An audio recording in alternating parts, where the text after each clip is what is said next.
بالله من شرور أنفسنا ومن سيئات أعمالنا من يهده الله فلا مضل له ومن يضلل فلا هادي له وأشهد أن لا إله إلا الله وحده لا شريك له وأشهد أن محمدا عبده ورسوله اللهم صل وسلم وبارك على نبينا محمد وعلى آله وأصحابه ومن تبعهم بإحسان إلى يوم الدين أما بعد. Hadirin dan hadirat, bapak-bapak dan ibu-ibu kaum muslimin yang sama-sama berbahagia. Alhamdulillah, di malam hari yang berbahagia ini, pada malam Ahad tanggal 29 dari bulan Rabiul Awal tahun 1447 Hijriah, dengan izin Allah Subhanahu wa Ta'ala dan taufiknya, kita kembali hadir untuk sama-sama mendatangi rumah di antara rumah-rumah Allah Subhanahu wa Ta'ala di muka bumi ini dengan tujuan yang mulia, yaitu menghadiri majlis-majlis ilmu yang merupakan tempat untuk dibagikan warisan yang paling mulia dari Nabi kita Muhammad sallallahu alaihi wasallam. Hadirnya kita dalam majelis ilmu ini adalah berarti kita sedang ingin mengambil warisan yang ditinggalkan oleh Nabi kita Muhammad sallallahu alaihi wasallam. Wa innal anbiya'a lam yuwarrithu dinaran wala dirhaman. Sesungguhnya seluruh nabi tidak meninggalkan emas dan tidak meninggalkan perak. Wa innama warrathul ilm, tetapi seluruh nabi hanya mewarisi ilmu agama. Faman akhadahu, siapa yang mengambil warisan itu, siapa yang mengambil ilmu itu, akhadha bihadzin wafir, dia telah mengambil bagian yang terbanyak dari warisan Rasulullah sallallahu alaihi wasallam. Maka di antara kita ada orang yang mendapatkan banyak warisan Nabi, dan juga di antara kita ada orang yang sedikit mendapatkan warisan Nabi, dan di antara kita juga ada yang tidak mendapatkan warisan Nabi. Dimaklumi bahwasanya orang yang mendapatkan banyak warisan adalah orang yang paling beruntung, dan orang yang tidak mendapatkan warisan adalah orang yang tidak beruntung. Maka orang yang sering hadir dalam majelis-majelis ilmu berarti dia orang yang ingin banyak mendapatkan warisan. Dan warisan itu bukan warisan dari kerajaan, bukan warisan dari pejabat, bukan warisan dari presiden, tetapi warisan yang kita ingin ambil adalah dari warisan manusia yang paling mulia di muka bumi ini, adalah Nabi kita yang tercinta Rasulullah sallallahu alaihi wasallam. Untuk itu motivasi kita untuk hadir dalam majelis ilmu adalah untuk mendapatkan sebanyak-banyaknya warisan dimanapun kita berada. Ketika kita datang ke masjid melihat ada pengajian, maka kita turut hadir, karena niat kita hadir dan duduk untuk mendapatkan warisan yang terbaik dari Nabi kita Muhammad sallallahu alaihi wasallam. Jamaah sekalian yang sama-sama berbahagia, kitab Ad-Da'u wad-Dawa, penyakit dan obat penawarnya, masih dalam pembahasan efek buruk daripada perbuatan dosa itu. Imam Ibnul Qayyim Al-Jauziyah menyebutkan di antara efek buruk daripada perilaku dosa adalah dosa itu membuat hati menjadi gelap dan tidak nyaman. Dosa itu membuat hati ini gelap dan tidak nyaman yang dirasakan oleh pelaku-pelaku dosa. Dan ini berdasarkan perkataan dari sahabat yang mulia Abdullah bin Abbas radhiyallahu taala anhuma. Abdullah bin Abbas seorang sahabat yang mulia, ahli tafsir dari kalangan sahabat, pernah mengatakan bahwa seseorang yang suka melakukan ibadah, suka melakukan ketaatan, maka dia akan mendapatkan 5 hal. Kata beliau, orang yang suka mengerjakan ketaatan ibadah, dia akan mendapatkan 5 hal. Yang pertama adalah cahaya yang nampak di wajahnya. Cahaya yang nampak di wajahnya. Yang kedua, ketika seseorang melakukan ibadah ketaatan kepada Allah, maka bersinar apa yang ada dalam hatinya. Bersinar apa yang ada dalam hatinya. Kemudian yang ketiga, beliau mengatakan orang yang melakukan ketaatan atau ibadah, maka dilapangkan rezekinya. Rezekinya akan menjadi luas, menjadi lapang. Yang keempat, orang yang melakukan ketaatan dan ibadah, maka tubuhnya akan kuat, jasmaninya akan kuat, jasmaninya akan kuat. Dan orang yang melakukan ketaatan itu, manusia akan menyukai dirinya. Hati manusia akan mencintai, menyayangi dirinya.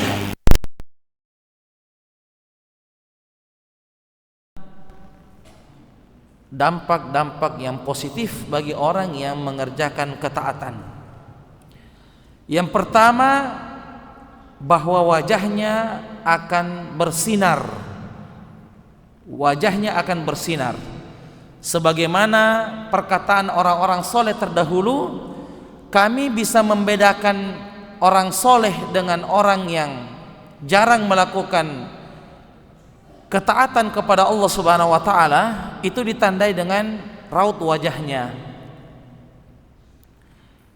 Maka jika wajahnya bersinar terang, maka insya Allah dia termasuk orang-orang baik, orang-orang soleh. Namun jika wajahnya gelap, maka ada tanda yang buruk bahwa dia adalah orang yang sering jatuh dalam perbuatan dosa. Jadi pancaran cahaya ini bukan masalah kulit ya. Ada orang itu kulitnya putih tapi gelap ya. Kulitnya putih tapi gelap. Ada juga orang yang kulitnya hitam tapi bercahaya ya. Sekali lagi, ini bukan masalah kulit atau skincare ya. Tapi ini memang ada sesuatu yang muncul dari wajah tersebut ya. Seperti efek daripada wudu itu. Orang yang sering wudu akan nampak dalam wajahnya sinar yang bercahaya dari efek wudu itu. Makanya orang soleh terdahulu membedakan antara orang baik dengan orang jahat dengan wajah yang terang, wajah yang bersinar dengan wajah yang gelap. Tetapi kita tidak boleh bersuuzon kepada saudara kita ya. Karena kita tidak mengetahui siapa yang diantara kita yang paling dekat dengan Allah Subhanahu wa taala, yang paling dekat dengan Allah Subhanahu wa taala. Dan tidak boleh kita membanggakan diri kita dengan orang lain. Itu termasuk sifat sombong yang harus kita jauhi ya. Bangga diri dengan orang lain, maka perbuatan yang tercela tidak dibenarkan dalam agama kita. Yang kedua adalah hati ini bercahaya, hati ini mudah peka dengan kebaikan, mudah melaksanakan sholat sunnah, ringan badannya untuk mengaji, ringan badannya untuk sedekah, ringan badannya untuk senyum, ringan dirinya untuk menyapa orang. Ini adalah tanda-tanda kebaikan, karena cahaya yang ada dalam hati membuat dia mudah untuk melakukan kebaikan, tidak terasa berat dia melakukan kebaikan. Ya. Yang ketiga adalah rezekinya menjadi lapang, ya, rezekinya menjadi luas, rezekinya menjadi mudah. Orang yang menjaga ketaatannya kepada Allah Subhanahu wa taala, menjaga ibadahnya, terutama ibadah-ibadah yang wajib, maka dia akan merasakan rezeki itu mudah datang. Dan ini sebagaimana firman Allah Subhanahu wa taala dalam Al-Qur'an, "Wa may yattaqillaha yaj'al lahu makhraja." Siapa yang bertakwa kepada Allah akan diberikan jalan keluar. Wa yarzuquhu min haitsu la yahtasib. Dan dia akan diberi rezeki dari arah yang dia tidak sangka-sangka. Ya, dari arah yang dia tidak sangka-sangka. Jadi rezeki itu ada pengaruhnya dengan ketakwaan. Orang yang rajin melakukan ketakwaan, hobi melakukan kebaikan, maka rezekinya juga akan mudah datang. Tapi kalau ada orang yang rajin melakukan dosa, rezeki juga itu sempit dan jarang mendekat kepada pelaku-pelaku dosa, orang yang melakukan perbuatan yang dilarang dalam agama kita. Yang keempat, Abdullah bin Abbas mengatakan tubuhnya menjadi kuat. Tubuhnya menjadi kuat. Dan ini yang dirasakan oleh orang-orang soleh terdahulu. Semakin rajin taat kepada Allah, semakin kuat tubuhnya walaupun sudah di usia tua. Ada sebuah kisah seorang orang tua yang sudah usianya melebihi 70 tahun. Kemudian suatu hari orang tua ini ingin menyeberang di sebuah tempat, tetapi dia tidak mendapati jembatan. Ya, tidak mendapati jembatan. Ada sekitar berapa meter yang tidak bisa dijangkau kecuali harus ada jembatan yang dia bisa jalan. Tetapi tiba-tiba orang tua ini melompat, umur 70 tahun melompat. Kemudian dia sampai di tempat tujuannya yang secara logika tidak bisa sampai kecuali dengan harus ada jembatan yang dia jalan di atasnya. Ketika ditanya, orang tua ini mengatakan, "Wahai orang tua, apa resep daripada kekuatan ini? Apa formulanya?" Kata beliau, "Saya menjaga Allah di waktu muda, maka Allah menjaga saya di waktu tua." Ya. Saya menjaga Allah di waktu muda. Waktu muda dulu saya jaga Allah. Maksudnya saya menjaga Allah itu saya melaksanakan kewajiban-kewajiban saya sebagai hamba. Saya sholat, saya mengaji, saya zikir, saya doa. Maka di waktu tua Allah yang menjaga saya sehingga saya bisa melakukan seperti tadi. Jadi kekuatan itu berefek pada ibadah-ibadah kita. Dan yang kelima, yang terakhir, beliau mengatakan, Ibnu Abbas mengatakan bahwa orang yang melakukan kebaikan itu manusia akan cinta kepada dia. Hati-hati manusia senang kepada dia. Hati-hati manusia disuruh untuk sayang kepada dia. Ya.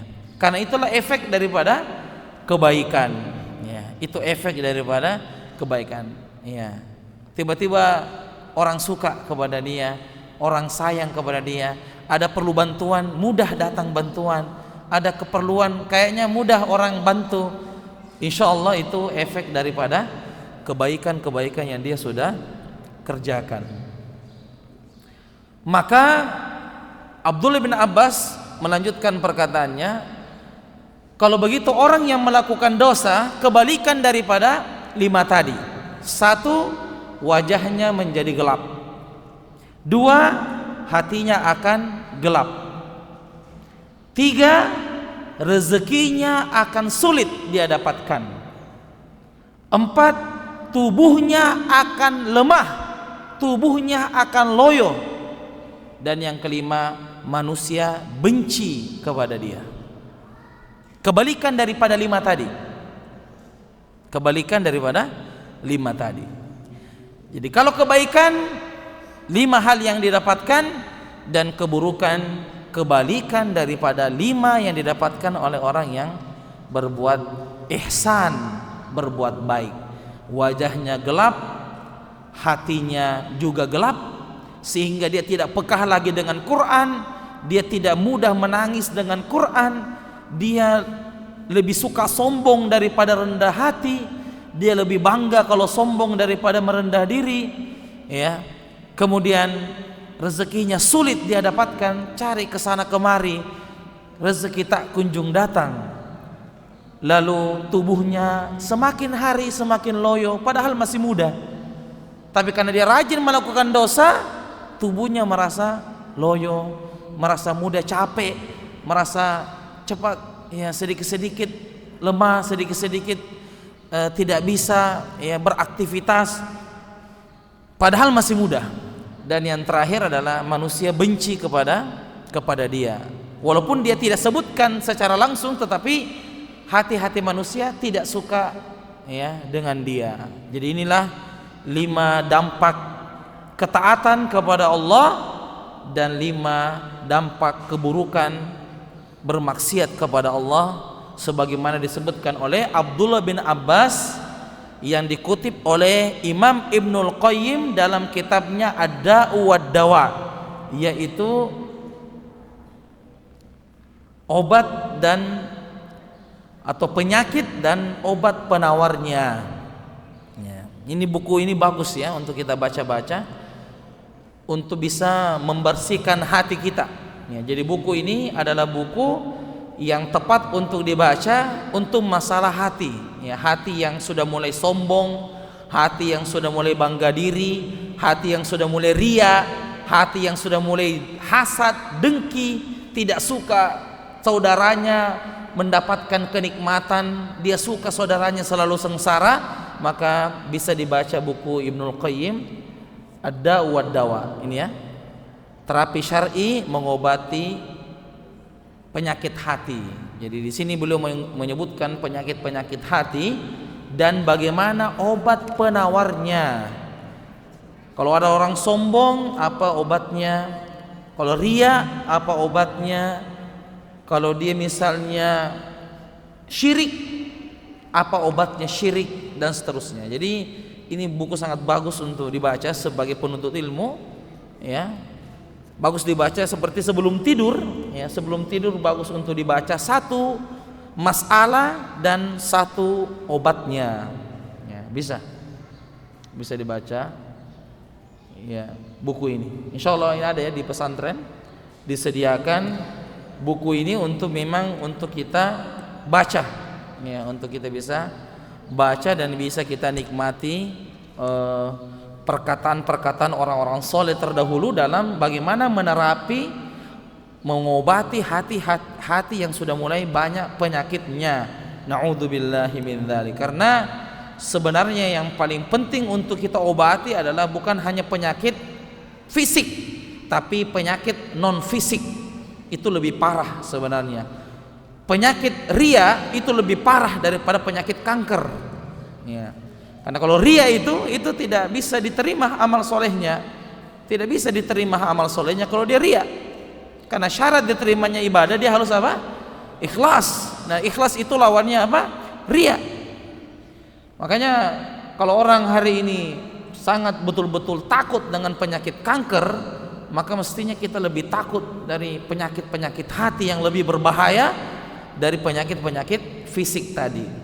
Nah, baik jamaah sekalian yang sama-sama berbahagia, insyaallah taala pada malam hari ini kita akan memulai murajaah pembahasan kita dari kitab yang ke-6 dalam Fiqh Muyassar, yaitu Kitabul Jihad, ya, Kitabul Jihad. Dan setiap selesainya pembahasan kita dalam satu pembahasan itu penting bagi kita untuk mengulangi daripada apa yang sudah kita bahas, karena pengulangan itu sangat bermanfaat untuk penuntut ilmu. Penuntut ilmu itu bukan yang penting selesai, tetapi penuntut ilmu itu yang penting paham. Ya, biar sedikit, yang penting paham. Jangan sampai banyak dipelajari tapi tidak paham-paham. Ya.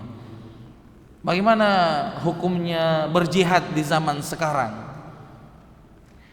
Ada dulu pernah ada bilang Ustadz, tapi lupa-lupa nih. Ini bukan tidak belajar kalau begitu, ya. Kalau bilang lupa-lupa, ada sedih pernah Nabi bilang Ustadz itu, tapi enggak tahu juga. Yang penting ada. Ya, bukan yang penting ada, apa jawabannya? Ya. Apalagi kalau kita menjawab sesuatu yang kita ragu, ya, ragu jawabannya, tapi kita boleh. Sekarang itu kita berangkat, kita pesan tiket sekarang. Wah, jangan. Jadi ini bukan yang penting selesai, tetapi yang penting pahamnya. Maka perlu ada pengulangan. Kata orang Arab, fi i'adati ifadah. Setiap pengulangan pasti ada tambahan ilmu. Ya, selalu begitu. Setiap ada pengulangan pasti ada tambahan ilmu. Kalau kita ulangi satu kali, ada 2 ilmu yang kita dapatkan sebagai tambahan. Kalau kita ulangi 2 kali, ada 3 ilmu yang kita dapatkan. Kalau kita ulangi 4 kali, ada 5 ilmu yang kita dapatkan. Terus begitu. Setiap ada pengulangan, pasti ada tambahan ilmu. Apa yang kita baca 1 kali, pasti kedua kalinya ada ilmu baru yang kita dapat. Padahal itu yang kita baca. Tapi kalau kita ulangi 3 kali, ada lagi tambahan ilmu dari setiap pengulangan yang kita dapatkan. Makanya orang Arab bilang apa? Fi i'adati ifadah. Setiap pengulangan itu ada tambahan ilmu. Maka jangan pernah bosan dalam murojaah, ya, bosan dalam mengulangi bacaan-bacaan kita atau mengulangi pelajaran-pelajaran kita. Baik, insyaallah kita mulai dari halaman yang pertama 323, yaitu Kitabul Jihad. Wa hadza majlisu 112 min kitab al-fiqhil muyassar fi dhaw'il kitab was sunnah li nukhbatin minal ulama hafizahumullahu ta'ala.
Bismillahirrahmanirrahim. Alhamdulillah wassalatu wassalamu ala Rasulillah wa ala alihi wa sahbihi wa mawalah, amma ba'd. Qala al-muallif rahimahullah, Kitabul Jihad, kitab tentang jihad.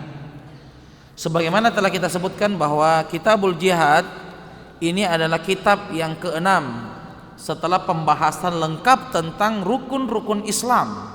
Setelah kita membahas rukun Islam secara lengkap, baik pembahasan tentang toharoh, bersuci, kemudian kitabus sholah, kitab tentang sholat, kemudian lanjut kitabus zakah, kitab tentang zakat, kemudian lanjut kitabus siyam, kitab tentang puasa, kemudian kitab yang kelima kitabul hajj, kitab tentang haji. Maka kita pindah pada kitab yang ke-6, yaitu Kitabul Jihad, karena jihad ini adalah bagian daripada ibadah. Jihad ini adalah bagian ibadah kepada Allah Subhanahu wa taala. Definisi jihad secara bahasa artinya mengerahkan kekuatan, daya, upaya dan kemampuan. Saya berjihad berarti saya telah mengeluarkan kekuatan dan kemampuan saya. Itu dari segi bahasa.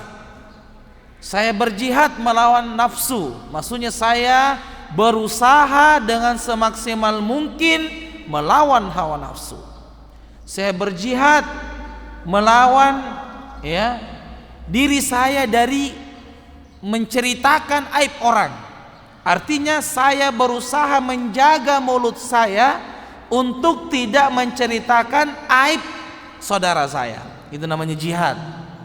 Artinya mengeluarkan kemampuan kita seluruhnya.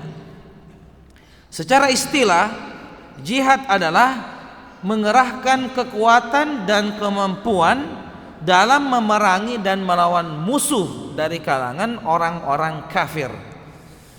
Jadi secara istilah ini lebih spesifik maknanya, bahwa jihad yang diinginkan dalam agama adalah yaitu mengerahkan kekuatan dan kemampuan untuk melawan musuh-musuh Allah Subhanahu wa ta'ala dari kalangan orang-orang kafir.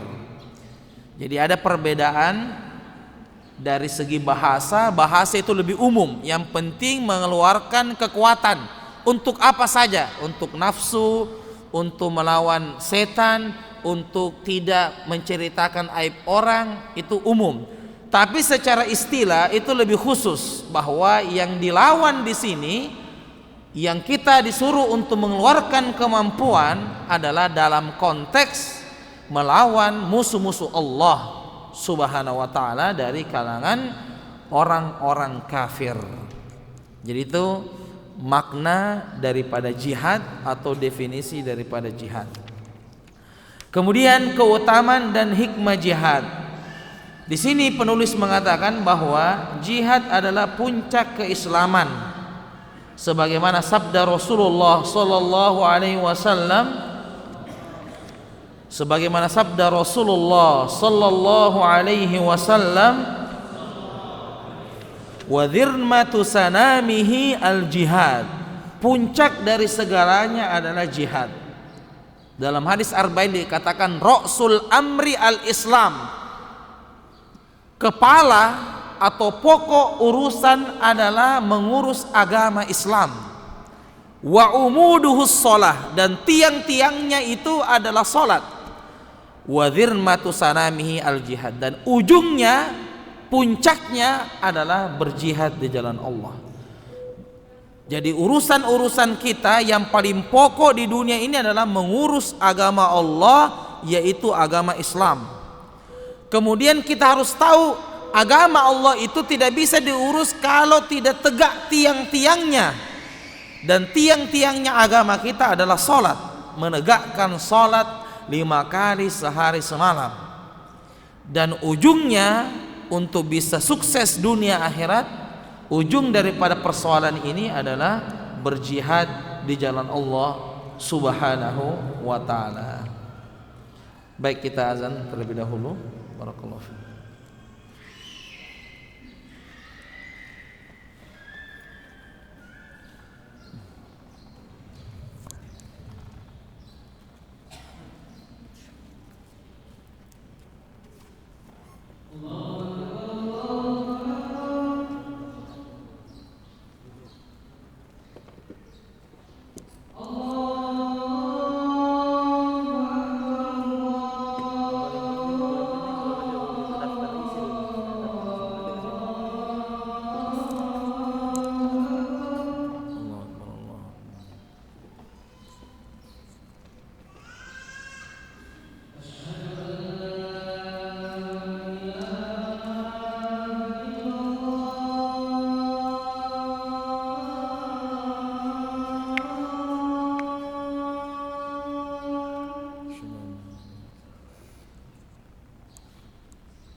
التام الصلاة القائمة آت محمدا الوسيلة الفضيلة وابعثه مقاما محمودا الذي وعدته. Penulis rahimahullahu ta'ala mengatakan, selain jihad itu adalah puncak keislaman, jihad itu juga menyebabkan orang-orang yang berjihad akan dimuliakan oleh Allah Subhanahu wa ta'ala. Orang-orang yang berjihad akan dimuliakan oleh Allah Subhanahu wa ta'ala di dunia, apatah lagi di akhirat. Dengan Allah menjanjikan bagi para pejuang dengan surga yang mengalir di bawahnya sungai-sungai. Kemudian disebutkan hikmah disyariatkan jihad. Apa hikmah? Kenapa jihad mesti disyariatkan? Kenapa jihad itu sebagai ladang pahala? Yang pertama, jihad disyariatkan dengan tujuan untuk membebaskan dan mengeluarkan manusia dari penyembahan kepada berhala-berhala. Wa qatiluhum, dan perangilah mereka, hatta la takuna fitnah, supaya jangan ada fitnah, wa yakuna ad-dinu kulluhu lillah, dan supaya agama itu semata-mata untuk Allah Subhanahu wa ta'ala. Jadi membebaskan manusia dari penyembahan berhala, maka disuruh untuk memerangi orang-orang yang menyembah kepada selain Allah Subhanahu wa ta'ala, dan disadarkan bahwasanya berhala-berhala ini tidak bisa mendatangkan manfaat dan tidak bisa menolak mudarat, tidak mendatangkan manfaat dan tidak bisa menolak bahaya. Maka diingatkan bahwa satu-satunya yang bisa menyelamatkan kita adalah Allah Subhanahu wa ta'ala. Yang kedua adalah menghilangkan kezaliman dan mengembalikan hak kepada pemiliknya. Udzina lil ladzina yuqataluna bi annahum zulimu, telah diizinkan berperang bagi orang-orang yang diperangi. Wa innallaha ala nasrihim laqadir, karena sesungguhnya mereka telah dianiaya dan sesungguhnya Allah benar-benar maha kuasa menolong mereka itu. Menghilangkan kezaliman di muka bumi ini dengan hikmah peperangan, bahwasanya kezaliman yang paling besar adalah perbuatan syirik, yaitu menyekutukan Allah Subhanahu wa ta'ala, dan ini dosa yang paling besar. Tidak ada yang melebihi dosa syirik. Bahkan dosa syirik ini, jika pelakunya tidak sempat bertaubat sebelum meninggal dunia, maka dia diharamkan masuk ke dalam surga. Diharamkan baginya masuk ke dalam surga. Tidak ada kesempatan untuk dia masuk ke dalam surga. Berbeda dengan dosa-dosa besar yang lain, maka masih ada harapan untuk masuk surga setelah dicuci bersih dosa-dosanya ke dalam neraka. Dosa berzina itu tidak kekal di dalam neraka. Dosa membunuh juga tidak kekal di dalam neraka. Tapi dosa syirik adalah dosa yang menyebabkan pelakunya kekal di dalam neraka. Na'udzubillah min dzalik. Yang ketiga adalah merendahkan orang-orang kafir, bahwasanya agama Islam adalah agama yang mulia, agama yang izzah, agama yang mulia, agama yang kuat. Maka disyariatkan hikmah berjihad agar orang-orang kafir tidak memandang remeh orang-orang Islam, bahwasanya orang Islam itu memiliki kekuatan, dan kekuatan itu bukan dari kekuatan fisik, tetapi ada kekuatan hebat di belakang itu, yaitu pertolongan Allah Subhanahu wa ta'ala. Apakah ada perang Nabi yang Nabi menang kemudian itu berkat kerja keras para sahabat? Apakah ada perang Nabi disebabkan karena kekuatan para sahabat dengan jumlah yang sedikit? Tidak. Semua peperangan Nabi itu karena pertolongan Allah Subhanahu wa ta'ala. Jangankan masalah perang, di zaman Nabi, bahkan kemenangan dan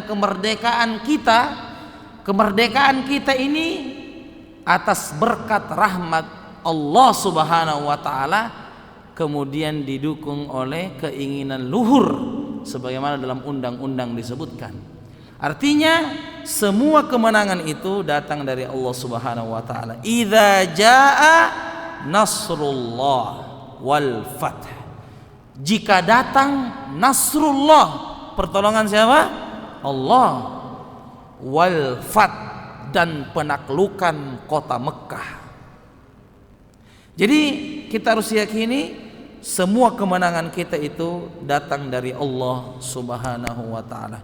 Bukan hanya kemenangan perang, kemenangan biasa saja seperti menang lomba, menang futsal, itu semua atas pertolongan Allah Subhanahu wa taala. Ya, pertolongan Allah Subhanahu wa taala. Ini cuma masalahnya kalau lomba biasanya salah-salah pakai. Kalau menang ya bangga. Ya, ini semua karena kerja keras kita semua.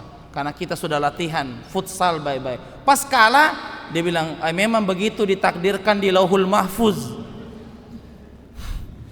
Maksudnya itu kalau menang bilang juga begitu. Kita menang ini memang begini di Lauhul Mahfuz, kita menang. Ini kalau bilang begitu kalau kalah. Betul-betul. Jadi kalau menang, kemenangan itu disandarkan pada dirinya, pada timnya. Nah, ini karena kita kerja keras ini, karena kita latihan setiap hari, kita menang. Kalau kalah, ini memang takdir Allah begini. Memang di Lauhul Mahfuz memang kalah kita. Oh salah, menang atau kalah itu semua tidak keluar dari takdir Allah Subhanahu wa taala. Ya. Kalau menang, dia merasa dirinya yang hebat, timnya yang hebat, latihannya yang rajin, padahal kemenangannya dia juga itu datang dari Allah Subhanahu wa taala. Kemudian hukum jihad dan dalilnya. Hukum jihad sebagaimana telah kita sebutkan bahwa hukum asalnya adalah fardu kifayah. Ya, fardu kifayah. Idza fa'ala ba'din saqata 'anil baqin. Jika telah dikerjakan oleh sekelompok orang, maka telah gugur kelompok yang lainnya. Jadi tidak mesti semuanya berangkat berjihad. Hukumnya fardu kifayah. Kalau sudah ada yang berjihad, maka sudah gugur kewajiban yang lain. Ya. Dan hal ini dengan syarat adanya kemampuan dan kesanggupan kaum muslimin. Jadi kesimpulannya hukum jihad itu fardu kifayah. Kalau sudah ada orang yang mengerjakan maka sudah gugur yang lain. Sama dengan misalnya fardu kifayah sholat jenazah. Kalau sudah ada yang sholati maka sudah gugur yang lain. Sama juga kalau azan. Azan itu fardu kifayah. Kalau ada satu orang azan maka sudah gugur yang lain. Nah, tetapi jihad itu bisa menjadi fardu ain, wajib setiap individu, wajib setiap orang pada 4 keadaan. Keadaan yang pertama adalah bila musuh menyerang negeri kaum muslimin. Jika musuh menyerang negeri kaum muslimin, maka diwajibkan pada setiap individu melawan, membela dirinya. Karena dalam agama kita tidak boleh untuk diam dan menyerahkan harta dan diri kita secara cuma-cuma. Tidak boleh. Kita harus melawan sesuai dengan kemampuan kita. Ada orang yang mau mengambil harta kita, kita dibegal, kita dirampok, kita boleh untuk melawan. Jangan kita pasrah. Jangan kita pasrah. Kita harus melawan karena dia mau mengambil harta kita dan ingin mengambil nyawa kita. Maka kita harus melawan. Jadi kalau ada yang menyerang, maka wajib bagi setiap individu. Keadaan yang kedua, bila seorang muslim hadir dalam sebuah peperangan, saat 2 barisan bertemu dan 2 pasukan penyerang berhadapan, maka jihad wajib baginya. Maka tidak boleh mundur kalau sudah musuh berada di depan kita. Ya ayyuhalladzina amanu, wahai orang-orang beriman, idza laqitumul ladzina kafaru zahfa, apabila kalian bertemu dengan orang-orang kafir yang sedang menyerang kalian, fala tuwalluhumul adbar, maka janganlah kalian membelakangi mereka atau mundur. Ya. Dan kita tahu salah satu 7 yang dosa yang bisa membinasakan adalah apa? Lari dari peperangan. Ya. Jadi dosa besar itu banyak. Imam Az-Zahabi dalam kitabnya Al-Kabair menyebutkan ada 77 dosa besar. Tapi ada 7 dosa besar yang bisa membinasakan manusia. Cepat datang azabnya, tidak ditunda sampai hari kiamat, tidak. 7 dosa besar membinasakan itu maksudnya azabnya disegerakan di dunia sebelum dia akan dapatkan juga nanti di akhirat. Salah satunya dari 7 dosa membinasakan itu adalah jika seseorang lari dan mundur dalam medan perang ketika orang kafir sudah ada di depan mata. Itu tidak boleh ya. Kecuali pada 2 keadaan. Bila orang berlari dari medan perang untuk berbelok, untuk mengatur siasat, untuk mengubah strategi atau formasi perang, itu boleh. Jadi dia mundur bukan untuk lari, tapi mundur untuk mengubah strategi perang ya. Kamu lagi yang maju, saya lagi di belakang. Kamu lagi yang pegang ini busur, saya lagi yang berkuda. Boleh kalau mundurnya untuk mengatur strategi. Yang kedua, atau berlari karena hendak bergabung dengan kelompok kaum muslimin yang kuat. Jadi dia mundur untuk bergabung dengan kaum muslimin yang lebih kuat. Ada kelompok di sana lebih kuat, dia gabung di sana. Ya. Itu yang diperbolehkan dalam mundur berperang, hanya 2 keadaan. Yang ketiga, bisa menjadi wajib bila pemimpin menunjuk dan menyuruhkan orang-orang tertentu untuk berjihad. Ketika pemerintah, penguasa mengatakan si fulan wajib berjihad, si fulan berangkat berjihad, si fulan kita utus untuk berangkat berjihad, maka dia harus mengerjakan perintah daripada penguasa. Ya ayyuhalladzina amanu atiiullaha wa atiiur rasula wa ulil amri minkum. Wahai orang-orang beriman, taatilah Allah, taatilah Rasulullah dan ulil amri di antara kalian. Ulil amri ini ditafsirkan oleh para ulama, artinya ulama dan penguasa. Ulama dan penguasa. Jadi bukan hanya yang dimaksudkan ulil amri itu adalah penguasa saja, pemerintah, tapi ulama juga ulil amri dalam agama kita. Jadi apa arahannya ulama? Sami'na wa ata'na. Apa yang diarahkan oleh para ulama, kita juga sami'na wa ata'na. Jadi ulil amri itu bukan hanya penguasa, tetapi para ulama-ulama yang berkarisma itu juga termasuk ulil amri. Yang keempat, keadaan yang keempat yang wajib adalah bila dia diperlukan, maka jihad menjadi fardu ain baginya. Jadi ketika dia ditunjuk oleh pemerintah dan dia diperlukan untuk bergabung, maka hukumnya menjadi wajib atasnya. Menjadi wajib atasnya karena dia adalah orang yang dianggap bisa membantu dalam peperangan. Bisa membantu dalam peperangan. Dan Nabi kita telah membuktikan bahwa setiap perang itu beliau sebagai panglimanya, dan Nabi sangat ahli dalam masalah perang. Strategi perang Nabi sangat kuasai. Kalau kita tahu yang terkenal Khalid bin Walid sebagai sahabat yang paling jago dalam masalah perang, ketahuilah Nabi Muhammad lebih di atas daripada Khalid bin Walid radhiyallahu taala anhu, karena beliau adalah panutan di semua hal. Jadi jangan mengira Nabi Muhammad itu hanya panutan dalam masalah sholat, panutan dalam masalah puasa. Nabi Muhammad itu panutan di semua hal. Mau jadi suami idaman, panutannya Nabi Muhammad SAW.